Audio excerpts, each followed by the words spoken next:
Lutte anti-tabac, quel rôle des professionnels de santé pour des résultats concrets? Le tabac demeure, vous le savez, l'une des premières causes de mortalité évitable dans le monde, dans de nombreux pays, justement, malgré les campagnes de prévention et les politiques publiques de santé. Le tabagisme continue d'avoir un impact majeur sur la santé publique. Alors, face à ce fléau, les professionnels de santé, il faut le dire, occupent quand même une position stratégique, tant dans la prévention que dans l'accompagnement au sevrage. Mais comment peuvent-ils réellement agir pour obtenir des résultats tangibles? Quels moyens et stratégies peuvent-ils mettre en œuvre pour faire reculer durablement le tabagisme? Bonjour, le Bénin s'intéresse au sujet ce jour avec deux invités. Je vous l'annonçais en studio, Madame Judith Aguet-Seignon. Bonjour. Bonjour Madame la journaliste. Vous êtes médecin de santé publique, épidémiologiste, point focal tabac au ministère de la Santé. Avec vous, Monsieur Augustin Faton, bonjour. Bonjour Madame. Monsieur Faton, il est le directeur exécutif de l'ONG Initiative pour l'éducation et le contrôle du tabagisme et secrétaire exécutif de la plateforme Halt Tabagisme. Chers invités, bonjour, merci d'être là. Alors, le tabagisme, on l'a dit, on continue de le dire, constitue aujourd'hui, un véritable problème de santé publique. Est-ce que vous le confirmez, Madame Seignon? Bonjour Madame la journaliste, bonjour chers auditeurs de Radio Bénin. Le tabagisme est effectivement un grave problème de santé publique. D'accord. Pourquoi? Parce qu'il s'agit d'un comportement, mais un comportement à risque pour la santé.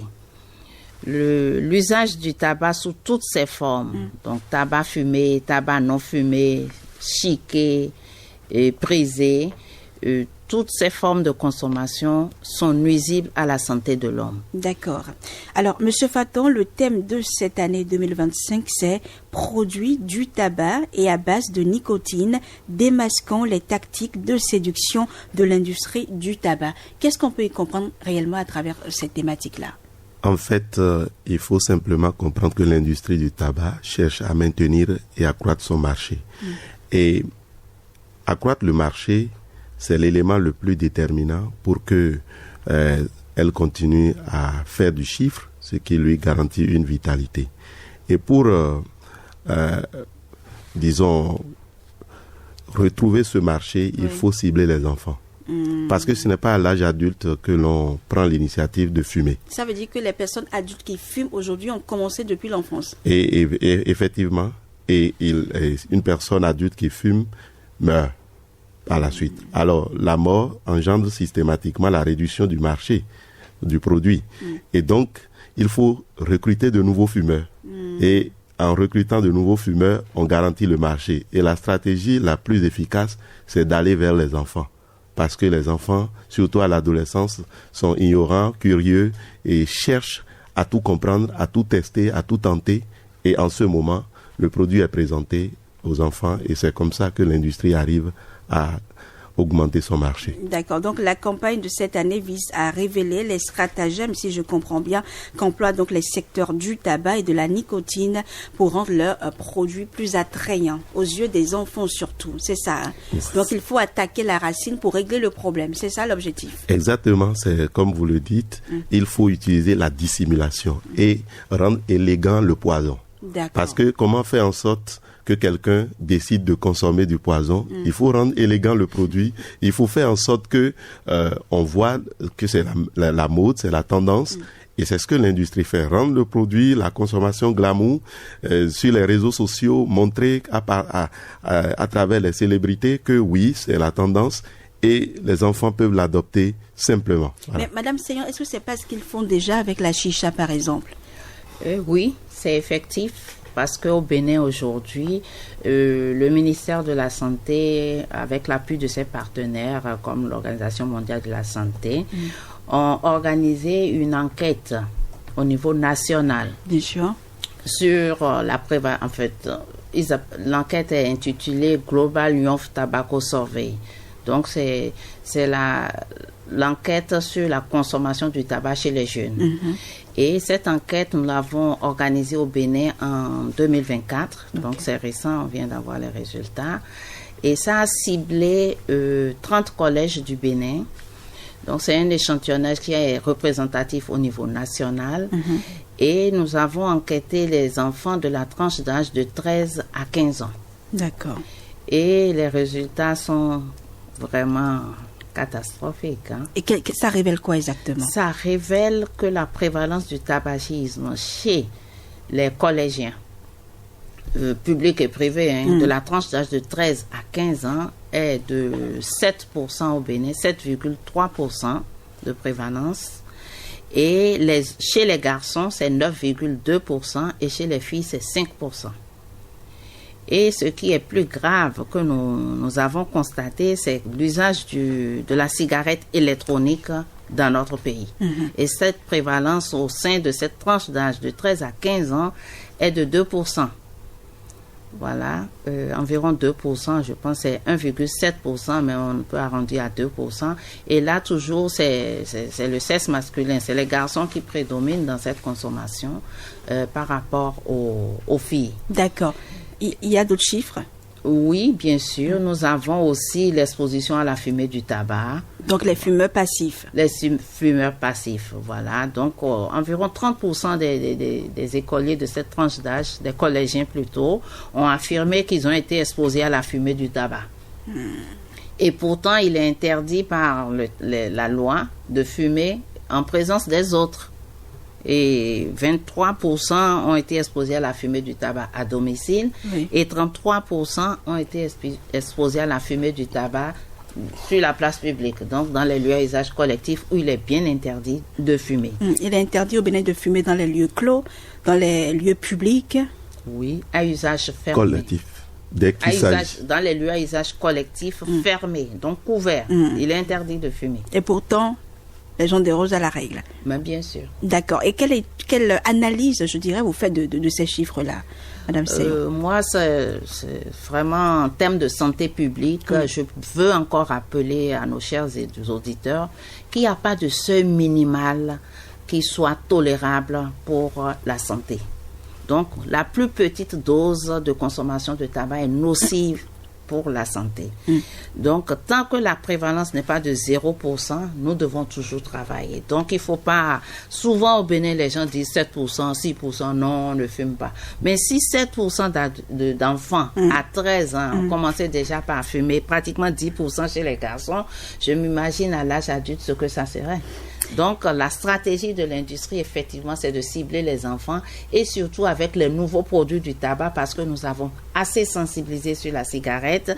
On sait que c'est mauvais, il ne faut pas toucher. Mais l'industrie a une autre stratégie. Maintenant, c'est les nouveaux produits du tabac à base de nicotine.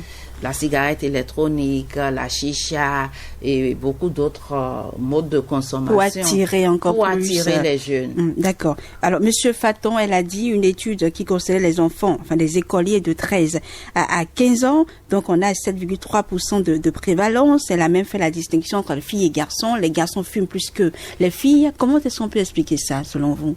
C'est comme je l'ai déjà dit, oui. C'est la dissimulation. Présenter le produit comme un produit à la mode. Oui, mais est-ce que c'est seulement ceux-là qui jouent ce rôle? Je veux dire, oui, on présente le produit d'une manière pour attirer la cible, ça on l'a bien compris. Mais quelle est, je veux dire, la responsabilité des parents dedans? Oui, mais aujourd'hui, c'est clair, les parents ont une responsabilité avec les charges aujourd'hui de la société où vous êtes, le plein emploi vous rend absent à la maison, les parents sont absents de la vie de leurs enfants, ils sont à l'école. Ensuite, le parent est au boulot, il part à 7h, il revient à 22h. Voyez, donc il y a une absence parentale dans la vie des parents, ce qui engendre forcément que l'enfant serait laissé à lui-même posait. Il y a beaucoup de familles dans lesquelles les parents sont absents à longueur de journée, mais les enfants n'ont pas ce type de problème. L'autre chose, on vient de voir dans les études là que oui, à domicile, il y a des enfants qui ont été exposés. Ça veut dire que certains parents font preuve d'irresponsabilité en exposant même leurs enfants à la fumée du tabac. Ce qui constitue aussi un risque pour eux de pouvoir commencer. Oui, Madame Seigneur. Oui, je pense que les éducateurs ont un grand rôle à jouer aussi parce que les enfants passent plus de temps à l'école qu'à la maison. Donc, dans nos écoles, il faut que les enseignants soient très rigoureux par rapport à l'usage du tabac et que ça entre dans les programmes de formation, dans les curricula de formation. Mais est-ce qu'ils peuvent l'être plus que les parents, les propres parents des écoliers? Moi, je pense qu'ils doivent faire le maximum. Et les parents prennent la relève à la maison, si les parents ne sont pas fumeurs aussi. Alors, vous avez parlé tout à l'heure des effets du tabagisme sur la santé. Ce sont des effets à court, moyen et long terme? Il y a des effets à court terme et il y a des effets à long terme. Voilà. Par exemple, à court terme, je prends un tout petit exemple, c'est l'usage du tabac chez le sexe masculin, chez les hommes. Quand vous consommez le tabac et que vous fumez vraiment sérieusement, c'est que vous avez des troubles de l'érection. Et ça, c'est instantané. Quand vous dites fumer sérieusement, c'est combien de fois par semaine, par exemple? Ah non, ceux qui fument, c'est pas une fois par semaine, hein, c'est quotidien. Le tabac vous enchaîne, ça crée la dépendance. Quand vous êtes un fumeur, vous ne pouvez pas fumer une fois par semaine, mais c'est tous les jours. Et tous les jours, c'est que les gens changent. Ils changent les baguettes. Donc plusieurs fois même par jour. Donc, le fumeur masculin, lui, il a des troubles de l'érection. Et ça, c'est à court terme, c'est rapide, ça se sent tout de suite. Et dès qu'il arrête de fumer, dans les 72 heures, tout rentre dans l'ordre. Donc, ça, c'est à court terme. Par contre, à long terme, c'est ce que nous appelons facteur de risque. Donc, le tabac, c'est un facteur de risque pour les maladies non transmissibles. Par exemple, l'hypertension artérielle, l'infarctus du myocarde, les cardiomyopathies, l'AVC, tout ça, c'est à long terme. Ça veut dire quoi? Vous fumez aujourd'hui, demain, vous n'allez pas faire un AVC. Mais c'est quand vous fumez, peut-être pendant 1 mois, 2 mois, au moins un paquet de cigarettes par jour, là, vous n'allez pas échapper aux maladies cardiovasculaires, vous n'allez pas échapper au cancer. Voilà, ça c'est le long terme. D'accord. Monsieur Faton, au niveau de votre ONG, d'accord, Initiative pour l'éducation et le contrôle du tabagisme, que faites-vous exactement en termes d'action pour changer quand même la réalité sur le terrain? Alors nous, on alerte. Nous sommes dans la veille citoyenne, nous n'avons pas la décision, on alerte les décideurs. Et c'est ce que vous nous aidez comme ça à faire. On alerte et puis on demande aux autorités d'agir. Quelle autorité alertez-vous? Le ministère de la Santé, enfin, à travers le ministre? Tout l'appareil de l'État, parce que le tabac a pris une dimension multisectorielle. Ce n'est pas que la question de santé. Le tabac a un impact sur l'économie, le social et tout. De quelle manière ça impacte l'économie? Puisque si j'achète, c'est de l'argent que je donne. Donc cet argent, forcément, en fait, c'est du détournement d'argent d'abord, destiné normalement à l'éducation et à l'alimentation, qui est utilisé pour consommer un produit nuisible pour la santé. Vous voulez dire que les parents donnent le petit déjeuner à l'enfant et l'enfant utilise ça pour aller acheter de la cigarette. Voilà. Donc, déjà, il y a une malnutrition qui guette l'enfant parce que c'est du détournement de l'argent. Et pour les parents, c'est la même chose. Le revenu, en fait, qui est utilisé pour la consommation du tabac est un détournement de revenus lié au bien-être vers l'achat et la consommation d'un produit toxique qui vient détruire la santé. Et quand la santé est détruite, vous allez à l'hôpital, vous utilisez encore une autre partie de votre revenu pour vous soigner. Après, en fait, ça crée un cercle vicieux dans lequel l'individu évolue. Voilà un peu, c'est ça. Nous alertons et, comme je vous l'ai dit, nous alertons les ménages, les populations, les jeunes, mais surtout les autorités. Et je voudrais, par votre micro, féliciter le chef de l'État pour avoir pris la loi 2017. Cette loi, elle donne à notre pays tous les moyens pour contrer l'industrie du tabac. Mais son défaut, le défaut le plus criard, c'est la non-application de cette loi. Et pourquoi elle tarde, cette application? Je pense que c'est l'industrie du tabac qui présente le tabac comme une opportunité économique, un moyen pour gagner de l'argent. Et ce qui nous a étonnés, nous autres, au niveau de la société civile, c'est que l'instrument, l'outil qui permet de contrer le tabagisme, l'un des outils puissants, c'est la taxe. C'est la taxe sur le tabac. Donc vous demandez qu'on taxe, c'est ça? On devrait taxer. C'est une recommandation de l'Organisation mondiale de la santé. Si ça coûtait, et toutes par les exemple, études 500, ont montré si ça que coûte, par exemple, 500, ça va coûter combien selon vous? Ça devrait coûter 1000 francs. Parce que vous pensez que c'est pas à tout rendre le tabac inaccessible est un moyen de lutte, de prévention. Et donc la taxe devient un instrument de santé publique. Et nous invitons les autorités à pencher de ce côté-là, parce que les industries ont cette stratégie de dissimulation, présenter les choses de manière attrayante. Et quand vous voyez tous les défis auxquels nos autorités font face, c'est très difficile de leur demander tout à la fois. Mais là, il s'agit d'une question essentielle, d'une question vitale pour notre pays, parce que l'enfant est le père de l'homme. Protéger les enfants, c'est garantir un Bénin émergent, un Bénin développé, un Bénin qui en bonne santé, qui va à la compétition du monde. Donc, c'est important pour nous. Donc, quand vous alertez les autorités, par exemple, qu'ils taxent les produits là, voilà, elles ne vous écoutent pas, c'est ça? Non, je ne dirais pas qu'elles ne nous écoutent pas. Automatiquement. Mais la réaction taxe. Mais regardez, par exemple, la chicha est interdite sur toute l'étendue du territoire. Tous les préfets ont interdit la chicha. Mais regardez, c'est au nez et à la barbe de tout le monde. Dans les restaurants, des lieux à usage collectif, nos jeunes fument, pètent la tête. Vous voyez des produits comme ça. On ne sait même pas la dose de nicotine qu'on y a introduit. Et nos enfants fument la nicotine, les produits du tabac devant nous. Donc mais justement, Madame Judith Seignon-Aguet, il a dit, il fume devant nous. Les autorités ont pris déjà une loi, la loi 2017, vous l'avez dit, qui tarde à être appliquée. Il a dit, on en dit ce qu'on vient pas. Mais lorsqu'une loi est prise, lorsqu'on interdit de fumer la chicha sur toute l'étendue du territoire national, qu'en face de vous, à vos côtés, vous avez un enfant, un jeune qui fume, mais est-ce que c'est pas à vous de le dénoncer? Est-ce que vous le faites? Est-ce que vous sensibilisez les populations à dénoncer cela? Mais absolument. Parce que si vous ne dénoncez pas, comment est-ce que l'autorité peut justement sanctionner? Ce que nous faisons actuellement, nous essayons de dénoncer. Vous essayez, vous ne le faites pas. Nous le faisons, nous le faisons à travers les réseaux sociaux, on envoie des campagnes, on en parle, bouche à oreille, on alerte, et on l'a fait. Même en complicité avec le ministère de la Santé, on a alerté. Avec tous les acteurs, nous avons alerté. D'accord. Et là où nous sommes, il faut de la cohésion. Il faut amener les responsables des lieux publics à usage collectif à respecter la loi. D'accord. À respecter la loi. Donc vous travaillez quand même de concert avec le ministère. Oui, bien sûr. Le point focal tabac est avec nous, Madame Judith Aguet-Seignon. Oui, vous l'avez entendu. Qu'est-ce que vous faites certainement sur le terrain? Vous menez aussi vos actions, mais est-ce que vous travaillez vraiment en symbiose avec eux pour que les efforts justement puissent porter? Merci Madame la journaliste. Nous travaillons en symbiose avec la société civile et d'autres ministères sectoriels comme le ministère du Commerce, le ministère des Finances, sur la lutte anti-tabac. Donc, je profite pour dire que la lutte anti-tabac, c'est une lutte intersectorielle. Et le ministère de la Santé a le lead pour la lutte, mais seul le ministère de la Santé ne pourra pas, régler tous les problèmes autour du tabac. Pourquoi? Parce que nous, on est focalisé sur la prévention, santé publique, on sensibilise, on dit c'est mauvais et tout. Mais il faut que les autres ministères qui décident des taxes, qui décident de la promotion du commerce, entrent aussi dans la danse. Dans le ministère de l'Industrie et du Commerce, par exemple. Mais oui. Pourquoi? Parce que le tabac est commercialisé. Un atout pour le Bénin, nous n'avons pas d'usine de fabrication de tabac au Bénin. Ça pourrait arriver?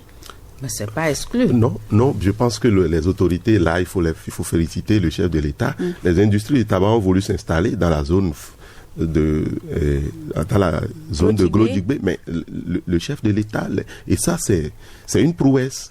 Et nous, en tant qu'acteurs de la société civile, nous félicitons le gouvernement et nous leur disons merci. C'est un atout de ne pas avoir l'usine au Bénin. Par contre, nous avons des importateurs qui sont présents. Donc, tous les produits du tabac qui sont sur le marché et à base de nicotine sont des produits importés. Importer, ça veut dire quoi? Il faut les taxer au maximum parce que la stratégie de l'OMS Empower, c'est d'augmenter les taxes pour réduire l'accessibilité au tabac. Et encore au passage, nous remercions le gouvernement parce que le Bénin n'a pas développé la filière tabac. Il y a d'autres pays dont le PIB vit grâce au tabac. Ce n'est pas le cas au Bénin. Donc nous avons vraiment un environnement qui est favorable à la lutte. Tout ce qu'il nous reste à faire, c'est d'appliquer les tests. Ça, je suis côté gouvernement, mais je reconnais que les tests ne sont pas suffisamment appliqués. Le législateur a tout prévu. Le gouvernement a vu et a promulgué la loi. Il n'y a pas de loi parfaite, mais si nous essayons d'appliquer déjà ce que nous avons voté en 2017, je pense que nos enfants seront à l'abri du tabac. Le grave problème, c'est que la loi ne s'applique pas. Et il y a un problème, c'est le manque de contrôle et de sanctions. La loi a prévu des sanctions et a responsabilisé des organes pour le contrôle. Tout simplement, par exemple, quand nous avons pris un arrêté pour mettre des images, des avertissements sanitaires en forme d'images et écrits, des messages écrits sur les paquets de cigarettes. Et là, ça fait bientôt 3 ou 4 ans. Et ces importateurs trouvent que ce n'est pas favorable à eux parce que ça a été vraiment bien corsé. Ils détournent par tous les moyens pour faire rentrer toujours des paquets de cigarettes non conformes à la loi. Mais ça rentre quand même. Et par où? On doit pouvoir contrôler, une fois que ce n'est pas fabriqué sur place, tout ce qui rentre, c'est soit par les frontières terrestres, soit par la voie aérienne. Et il y a des agents là qui savent, qui ont le test en main et qui doivent regarder beaucoup plus. Et pourtant, on retrouve sur le marché des produits non conformes qui n'ont pas les avertissements sanitaires. Donc ça, moi je dis par exemple, c'est un problème de non-application de la loi. D'accord. Alors vous êtes d'accord qu'il faut augmenter le prix de la cigarette. C'est ça. C'est ça qu'il faut taxer cela. Non, il faut aller au-delà. Il faut aller au-delà. En fait, nous avons affaire à un système de prédation de la santé publique à partir de nos enfants.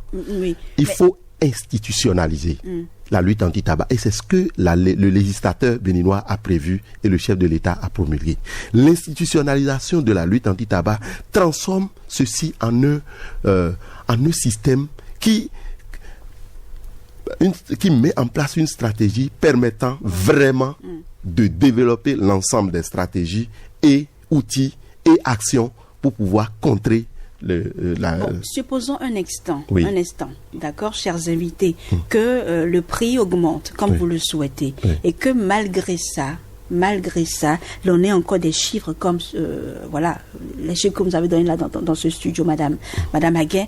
Comment pourrait-on encore l'expliquer? Parce que vous l'avez dit, vous dépensez de votre énergie, de votre temps sur le terrain, vous sensibilisez à longueur de journée, vous demandez là maintenant qu'on tasse les produits. On va les tasser et demain, dans 20 ans, dans 30 ans, on dira encore la même chose. Même lorsqu'on sait qu'il y a une symbiose, que vous travaillez de concert, vous travaillez ensemble pour éradiquer le phénomène. Où est-ce que se trouve la difficulté exactement, Madame Seyon?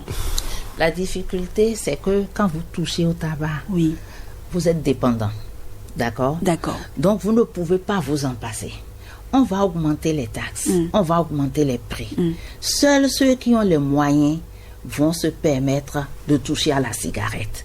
Et quand ils seront malades des effets de la cigarette, ils auront aussi les moyens de se soigner. Maintenant, nous n'avons pas les moyens. Nous avons des maladies qui nous ruinent, comme le paludisme, les maladies transmissibles, les épidémies de Lassa, de fièvre hémorragique. On a eu la pandémie Covid et tout ça. On fait face à tout ça et on se permet encore d'aller fumer pour augmenter la prévalence de l'hypertension dans notre pays, des cancers, du diabète. Non, quand même. Et le cancer, après quand on est malade, on vient demander à l'État de les prendre en charge. Alors que vous avez choisi vous-même de tomber malade. Donc c'est un travail personnel que l'on doit faire à notre niveau, que chacun doit faire. Il faut que nous, en tant que gouvernement, nous rendons le produit moins accessible. En France aujourd'hui, selon le coût de l'inflation, il est même interdit en France aujourd'hui, l'actualité de fumer dans les lieux publics. Mais c'est pareil au Bénin. C'est tout simplement que personne ne contrôle et on ne sanctionne pas. Donc il faut mettre, Il faut joindre l'utile à l'agréable. Oui, en fait, la police républicaine aussi c'est une approche systémique sur le terrain, peut-être veiller systémique, à ce qu'il y ait plus de multi-acteurs, systémique, Mm. multi-acteurs. Ceux de la santé feront le travail qu'ils doivent faire. La société civile fera son travail. Le ministère des Finances, en augmentant les taxes. La police nationale, parce que la peur du gendarme est le début de la sagesse. C'est important. Donc, en gros, c'est une lutte systémique. Et là, l'enjeu, ce sont nos enfants. Ceux qui sont dans le tabac, ils ont très peu de chances de s'en sortir. Mais recruter nos enfants, mais c'est mettre en péril tout l'espoir d'une famille et d'une nation. Donc, pour nous, c'est important, tel que les autorités le font déjà, qu'elles corsent, prennent des mesures coercitives et surtout, ne plus détaxer le tabac. D'accord. C'est votre souhait. Alors, vous faites bien de parler des professionnels de la santé. Madame Aguet, je voudrais vous demander, est-ce que ces professionnels de la santé, justement, sont formés, d'accord, conscients du rôle qu'ils doivent jouer pour, par exemple, aider, accompagner, je vais dire, les personnes qui sont déjà dépendantes du tabagisme? Oui. Les professionnels de la santé sont formés parce que le ministère de la Santé, à travers le programme national de lutte contre les maladies non transmissibles, a formé beaucoup d'agents de santé, surtout au niveau périphérique. Le premier contact du patient avec les formations sanitaires, il y a des algorithmes de formation que nous utilisons et ils sont formés sur des protocoles de sensibilisation et d'orientation surtout. Parce que quand il reçoit un patient, même si tu es venu pour le paludisme ou toute autre maladie, on doit te poser la question au cours de l'interrogatoire, est-ce que vous fumez, est-ce que vous prenez de l'alcool? Ça, c'est une question qu'on pose tout de suite. Et quand c'est oui, on te sensibilise sur comment faire pour arrêter. Et justement, ce sevrage-là, ça se passe comment? Ce sevrage... C'est un long processus? Pas très très long. Ça dépend de la quantité que vous fumez. Ceux qui fument moins d'un paquet par jour, un accompagnement avec un psychologue ou une assistante sociale ou même un infirmier formé à la tâche est largement suffisant. On vous accompagne, c'est un dialogue. On vous donne des rendez-vous, vous revenez, on évalue, est-ce que vous avez pu arrêter et tout. On vous donne toutes les stratégies pour arrêter. Mais c'est un accompagnement, c'est du dialogue. Mais quand vous fumez déjà plus d'un paquet de cigarettes par jour, là, c'est un médecin qui vous prend et qui vous prescrit des substituts de la nicotine. C'est vraiment une prescription médicale et vous allez pouvoir arrêter.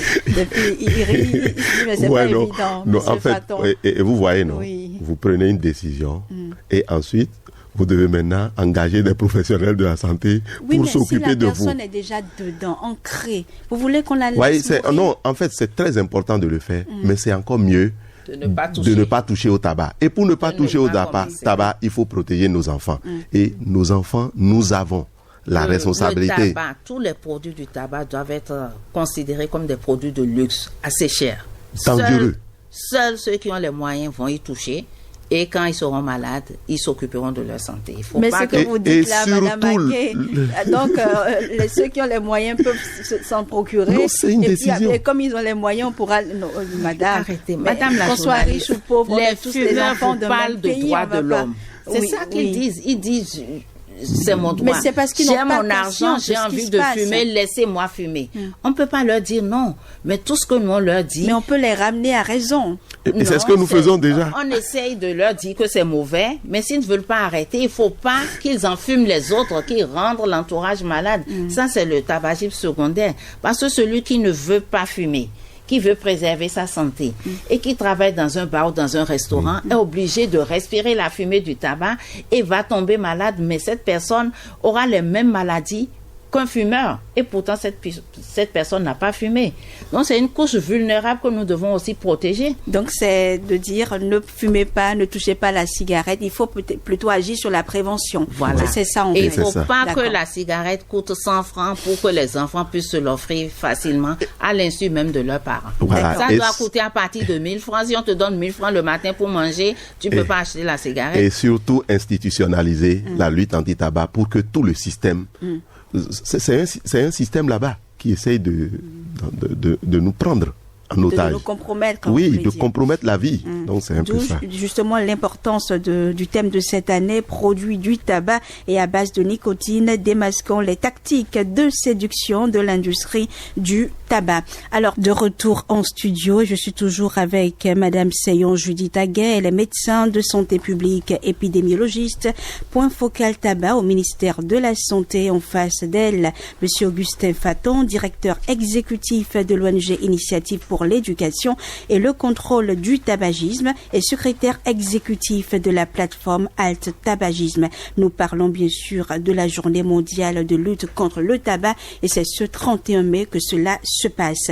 Alors, chers invités, vous l'avez dit, on est d'accord là-dessus, il faut mettre un accent particulier sur la prévention. Alors, sur le terrain, est-ce que vous disposez des moyens financiers nécessaires, par exemple, Monsieur Faton, pour justement sensibiliser davantage les populations à cette prévention dont vous parlez? Comment ça se passe?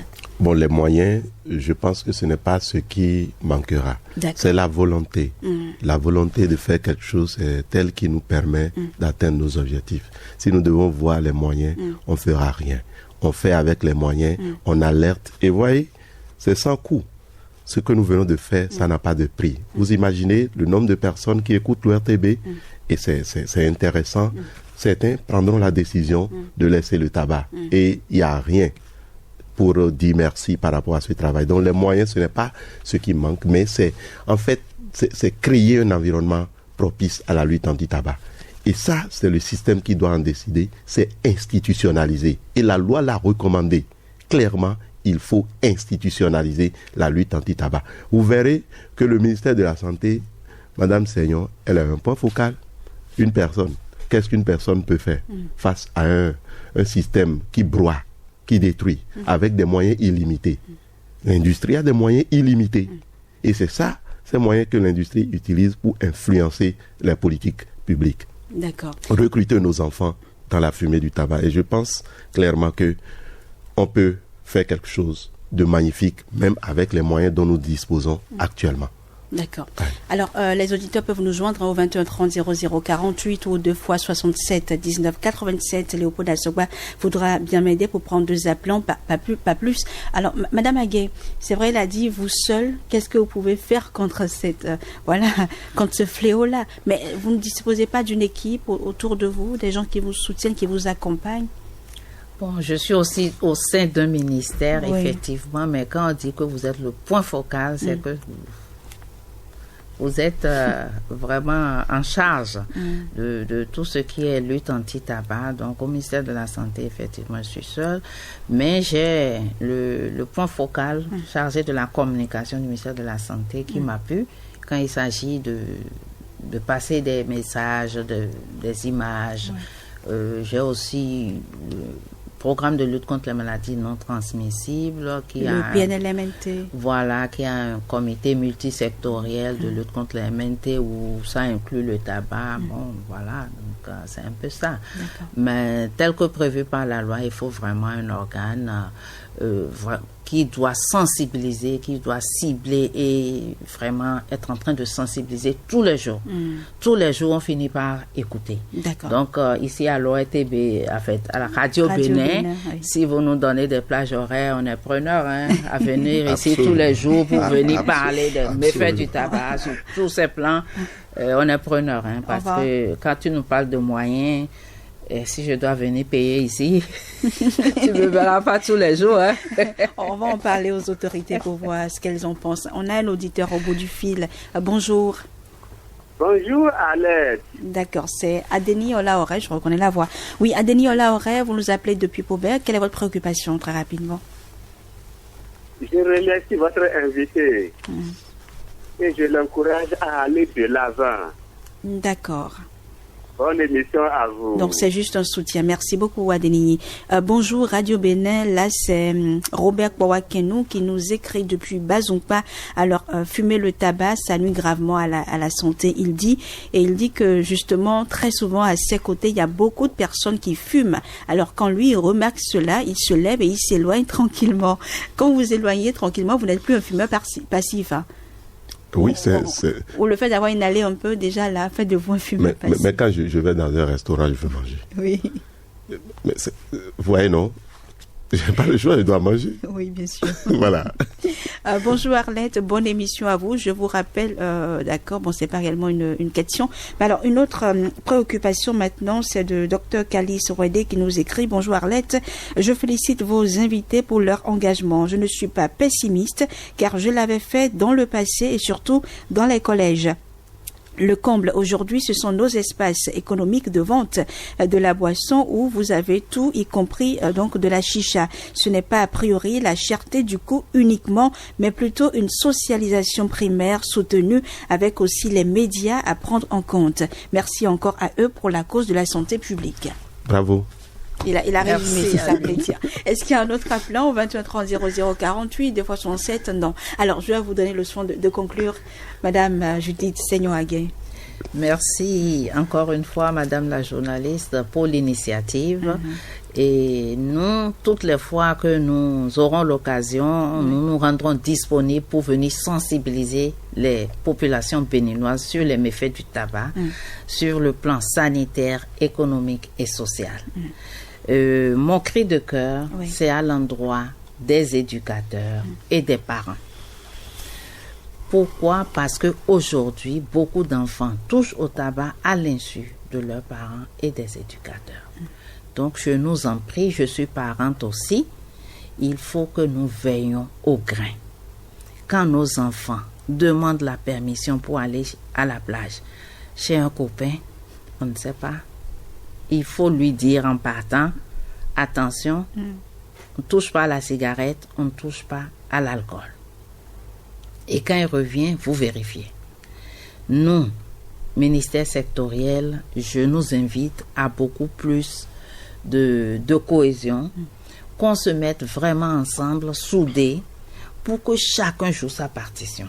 Quand moi, ministère de la Santé, je sensibilise sur les méfaits du tabac, il faut que les autres ministères m'accompagnent avec les corps de contrôle, avec l'application des sanctions et le respect strict de la loi anti-tabac votée en 2017, ainsi que ses tests d'application. D'accord. Madame Seignon-Aguet, quand vous dites qu'il faut vérifier lorsque l'enfant rentre, comment vérifier justement s'il a fumé, s'il a pris de l'alcool?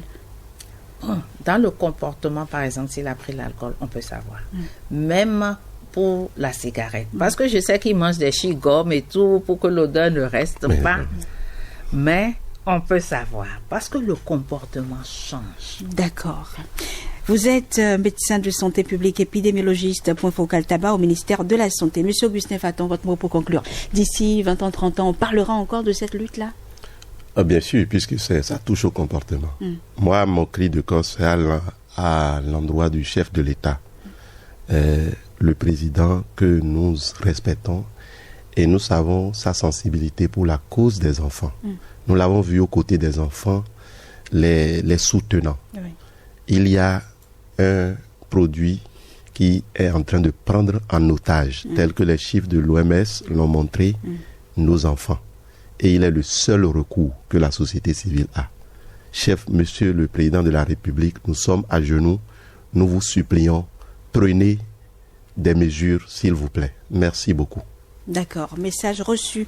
Monsieur Augustin Faton, donc notre deuxième invité, qui est le directeur exécutif de l'ONG Initiative pour l'éducation et le contrôle du tabagisme et secrétaire exécutif également de la plateforme Halt Tabagisme. Beaucoup de courage à vous. Et puis cette dernière préoccupation, coucou Arlette, c'est un Suisse Koyanou depuis Paou. Il dit qu'il a un ami, voilà, à qui ils interdisent farouchement de consommer la cigarette, donc de prendre la cigarette. Mais le problème, c'est que quand cet ami-là est prêt à abandonner, d'accord, de fumer, chaque fois qu'il essaie et qu'il passe quelque part où on consomme justement de la cigarette, l'envie lui prend de nouveau et puis il recommence.